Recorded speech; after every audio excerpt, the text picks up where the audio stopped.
여러분 반갑습니다. 이번 영상은 청년들에게 부동산 설거지 하라고 하는 정치권과 기득권에 대해서 한번 이야기해 보겠습니다. 제가 그동안에는 K녀들 비판을 많이 했는데 이거 말고 이제 제가 조금 영역을 확대할게요. 왜 그런 생각이 제가 들었냐고 하면 결국은 지금 K녀들 비판해봐야 여기는 어차피 정신 못 차릴 거고 더 문제가 뭐냐. K녀들에 대해서 오냐 하는 이 정치권과 기득권을 비판해야 되겠다는 생각을 하게 되었습니다. 그동안에는 제가 웬만하면 이게 또 정치색이 묻을 것 같아가지고 안 했습니다만은 하지만 이거를 해야 될 것 같아요. 하지만 저 같은 경우는 민주당 지지자도 아니고 국민의힘 지지자도 아닌 무당층입니다. 그래서 진영 논리로 봐주지는 않으셨으면 합니다. 그래서 혹시 또 여러분들 부동산 관련해서 집 가지신 분들은 조금 아무래도 뭐 듣기 싫으실 수도 있습니다만은 그런데 우리가 길게 봤을 때 이 대한민국의 공동체가 이대로 가면 다 죽어요. 그렇기 때문에 긴 관점에서 좀 봐주셨으면 좋겠다. 같이 살아가기 위해서는 지금 우리나라는 개혁을 해야 돼요. 부동산이라든가 뭐 예를 들어서 교육개혁도 필요하고 노동개혁도 필요하고 국민연금 뭐 할 게 너무 많아요. 그중에 대표적인 것이 저는 부동산도 개혁을 저는 해야 된다는 입장입니다. 이대로는 안 된다는 거죠. 최근에 국민권익위원회 여기가 국무총리 산하예요. 여기서 설문조사를 하나 했어요. 아이를 한 명 놓으면 1억 원을 주겠다라는 설문을 했는데 국민 63%가 찬성했다고 합니다. 일단 전제는 뭐였냐고 하면 자녀를 낳는 국민에게 자산, 소득, 무관하게 자녀 1인당 현금 1억 원을 주는 정책입니다. 최근 부영그룹에서 했던 거를 보고하는 거예요. 그리고 이번 결과가 나왔는데 응답자가 13,600명이었습니다. 여기서 57.2%가 여자 응답자에 42.8%가 남자예요. 여자가 훨씬 많이 답변한 거죠. 나이로 보면 30대가 60.5, 40대가 14.4밖에 안 돼요. 격차가 거의 4배 이상 나죠. 20대가 13.7밖에 안 나요. 그러면 이번 응답 같은 경우는 사실 30대 여자들이 너무나도 의견들이 가대 반영이 된 거예요. 여초에서 좌표를 찍은 것이 아닌가라는 느낌이 좀 듭니다. 그런데 하여튼 이런 구성에서 나온 답변이에요. 결과를 보시면 현금 1억 원 지급이 출생의 동기부여가 되는가? 된다 62.6, 안 된다 37.4로 나왔어요.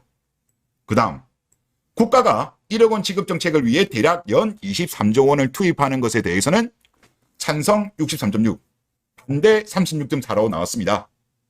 하여튼 이런 게 나왔는데 저는 이 정책이 꼼수가 있다는 생각이 제가 정말 많이 들어요. 왜 일시불로 줘야 돼요? 분할로 주면 안 되나요? 장기적으로? 이거 악용하는 사례도 분명히 있을 거예요. 자, 만약에 일시불로 1억을 지급하게 되면 일부는 아이와 산모에게 돌아가겠지만은 대부분의 돈은 결국은 주택구입 자금이라든가 전세 자금 등으로 이용될 가능성이 높아요. 여러분들 아시겠지만 한국은 부동산 공화국입니다. 정치권과 기득권의 가장 중요한 건 부동산이에요. 나그한 한여도 있습니다만은 한여보다 더 위가 부동산이에요. 대한민국의 고위 공무원들, 정치인들, 대부분 다 기득권들 다 자산이 부동산이기 때문이죠. 저는 이번에 나온 권익위원회에서 나온 것 자체가 말은 저출산 대책이라고 포장은 하지만 결국은 부동산 설거지 하라고 하는 것이 아닌가라고 느껴집니다. 지금 대한민국의 젊은 청년들이 결혼 기피, 연애 기피, 출산 기피 하잖아요. 뭐 일단 상고도 있겠고 뭐 주거 불안, 고용 불안 있죠. 그리고 청년들한테 설문조사를 하면 저출산 이후로 높은 주거비를 꼽는다라고 합니다. 물론 높은 주거비보다 더 문제인 거는 K녀들 마인드겠죠. 물론 설문조사에서는 K녀 마인드 이런 게 설문에 들어갈 리는 없으니까 이제 요거를 빼고 아마 주거비를 가장 부담스럽게 느끼는가 봐요. 집값이 안정되면 출산율이라든가 혼인이 급증할까? 저는 급증한다고 안 봐요. 하지만 조금이라도 도움이 되는 거는 맞아요. 실제 이번에 뭐 국토연구원도 그렇고 많은 자료들을 보면 본질적인 문제는 해결은 안 되지만은 그래도 도움은 된다니까요. 확실히 보면 물론 지방은 집값이 저렴하기 때문에 상대적으로 집값이 비싼 서울이라든가 이런 데 비해서는 미미하지만 그래도 출산율이 조금 더 높긴 높아요. 본질적인 해결책은 아니라고 하더라도 도움이 된다니까요. 실제 과거에 우리나라 같은 경우도 출산율이 2000년대 이후에 약간 반등한 적이 있어요. 제가 그 자료는 안 가져왔는데 그때가 MB 정권이었습니다. MB 정권 때 글로벌 금융위기가 터지고 집값이 안정이 되었을 때 그때 출산율이 반등을 좀 했어요. 그 이후로 부동산 가격이 계속 상승했죠. 박근혜 정부, 문재인 정부 뭐 등등 이후로 계속 높은 부동산 가격이 유지하면서 출산율도 때려박았어요. 그러니까 조금이라도 도움이 된다니까요. 지금 대한민국의 여러 가지 문제 중에서 저출산 문제만큼 지금 심각한 건 없잖아요. 지금이야 당장 문제가 안 되지만 이게 쌓이고 쌓여가지고 정말 몇십 년 뒤면 이 저출산의 국폭풍은 감당되기 힘들어요.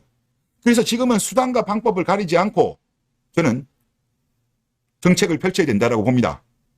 그런데 지금 정치권과 기득권은 저출산 대책이라고 포장하지만 상당히 많은 자금들이 비싼 집값을 유지하려는 정책으로 악용되고 있어요. 지금 동아일보 최근 기사인데요. 연 21조 주거 지원, 대출이 대부분 출산 효과가 낮다라는 기사입니다.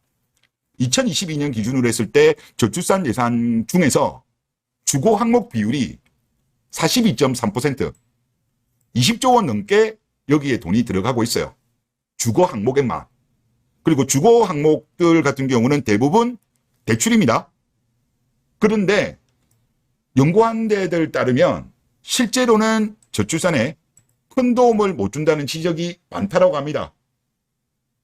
그리고 저는 제가 봤을 때 이거 결국은 이런 지원 자금이 최근에 여러분도 아시겠지만은 젊은 2030들 집을 많이 샀잖아요. 그럼 저는 부동산 설거지하라고 부추겼다라고 봅니다. 그래서 저는 정책 방향을 바꿔야 된다. 저는 이게 개혁이 필요하다고 생각해요. 정책 방향이 틀렸다는 거죠. 뭐 저 같은 듣보잡이 이야기하면 설득력이 떨어지니까 박승전 한흥 총재 인터뷰를 좀 보도록 할게요. 저랑 생각이 똑같더라고요. 이 부분은. 4월 15일 날 인터뷰를 한 겁니다. 기자가 물었습니다. 우리 사회의 과제 중에서 출산율 저하가 문제다. 이 문제를 어떻게 생각하냐라고 질문했어요. 박승전 한흥 총재의 답변입니다. 우리나라 물가가 지난 50년간 30배가 올랐고 달러 표시 1인당 소득이 115배 증가했다. 이거는 좋은 거죠. 그런데 집값은 3,000배가 올랐다. 소득은 115배가 올랐는데 집값은 3,000배가 올랐대요. 이게 말이 됩니까? 그리고 이것이 바로 빈부격차의 주범이 됐고 현재 한국의 집값은 너무 비싸다. 그래서 큰 개혁이 필요하다. 연소득 대비 주택가격을 10년 안에 절반으로 내리자. 구체적으로 물가를 포함한 소득은 연 4%씩 올리고 집값은 매년 3%씩 떨어뜨리면 충격 없이 흡수할 수 있을 것으로 예상한다. 지금 현재 정치권에서는 뭐 PF 부실도 있고 여러 가지 문제 때문에 지금 경착륙을 무서워하는 거는 이해는 합니다만은 여하튼 연착륙 조금씩 대한민국에 있는 부동산 버블을 빼야 된다는 거죠. 그래야 충격 없이 흡수할 수 있다는 겁니다. 물론 이게 말처럼 쉬운 건 아닙니다만은 정책 방향을 일단 그렇게 잡아야 된다는 거죠. 그리고 이런 비판도 하십니다. 집값이 떨어지면 경기 부양을 위해 부동산 부양 정책을 써왔는데 그래서는 안 된다. 우리나라가 특히 이거를 악용을 많이 했어요. 집값 떨어지면 경기 부양을 위해 가지고 이제 이런 거 하면 안 돼요. 이미 부동산 가격이 어느 정도 그래도 좀 쌀 때는 모르겠습니다만 지금은 이미 너무 많이 올라와 있어요. 이 상황에서 이 정책을 유지한다? 공멸합니다. 공멸해. 그리고 최근에 건의기위원회에서 앞에 내용 다시 돌아오면 1억 주면 아이 낳겠다는 설문 자체는 결국 명분을 만들기 위한 빌드업으로 보여요. 괜히 국무총리 산하 건의기위원회에서 저런 거를 설문조사를 했을까요? 저는 만약에 저 정책을 펼친다고 한다면 분할로 줘야 된다고 생각해요. 일시불로 1억이 아니라 장기간 매달 조금씩 해가지고 주는 것이 저는 옳다고 봐요. 그런 식으로 돈이 지원이 되어야 부동산 자금으로 안 들어간다고 봐요. 그런데 만약에 이씨불로 준다? 결국은 부동산으로 돈이 들어가게 됩니다. 그러면 부동산으로 돈이 들어가게 되면 부동산이 정상화됨에 있어가지고 오히려 방해가 되는 거죠. 그래서 이번에 이런 아이디어도 결국은 부동산 공화국다운 아이디어가 아닌가라는 생각이 들고, 이런 식의 저출산 대책은 오히려 이거는 긍정적인 효과보다는 부정적인 효과를 미침으로써 대한민국의 혼인 감소 저출산에 부채질을 한다, 기름을 붓는다, 그런 생각이 많이 듭니다. 네, 이번 영상 여기서 마치겠습니다. 감사합니다.